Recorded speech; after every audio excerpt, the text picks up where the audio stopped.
What you value is up here, and you're devaluing yourself. I'm not worthy of having this, but I really want this. I really want a good relationship, but I'm not worthy.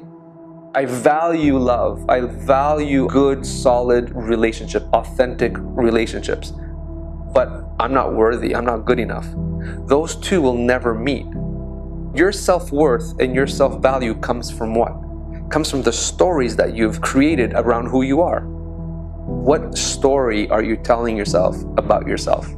If it's one of you're not valuable, you're not good enough, if that's what you've been told, if that's the way that you interpret some of the successes or the failures that you've had, you're not going to be able to attract things in that you value.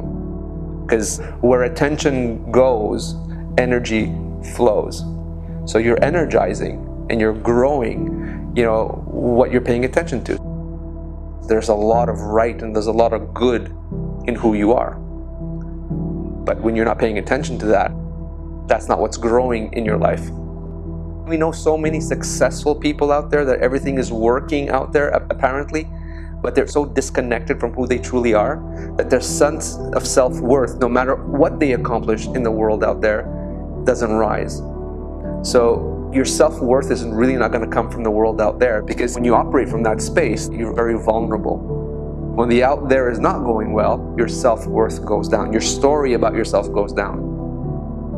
When you know yourself as who you truly are, beyond the content of your life, beyond your successes, beyond your failures, you know yourself as that soul, as that spirit, as that consciousness. When you know yourself at that deep level, what happens, that becomes like the foundation. So you're not at the mercy of the world out there being the way that you want it to be. You're not at the mercy of success and failures. Some things work out and some things don't, but your true sense of self-worth comes from something much, much deeper. You know yourself at the deepest level of who you are. That's beyond the world of forms. That's beyond the world out there. You can say that you have a spiritual anchor. You're grounded in the spirit of who you really, really are. You're worthy just for being. You're worthy just because you exist. I really see the fact of my existence. I'm here having a human experience as winning the lottery.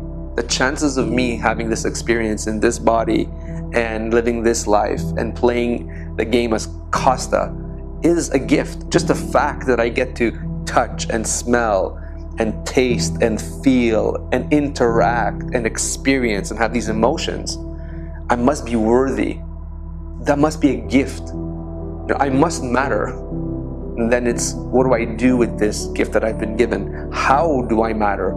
Do I actually, impact people in a positive way? Do I impact the world around me in a positive way? Or do I impact people in a negative way? So that belongs to me. That's a matter of choice. So I take the fact that I exist as a gift, and then my gift back, for this gift of existing, is making sure that I impact others in a very positive way. I believe that the way that you express yourself, the energy that you bring into the world, that is the unique gift that you came to give. How open are you? How light are you? How expanded are you? How outpouring are you? Your vibration, your energy, is it a light one? Is it an uplifting one? That is your contribution. Your true self-worth will always come from the inside out.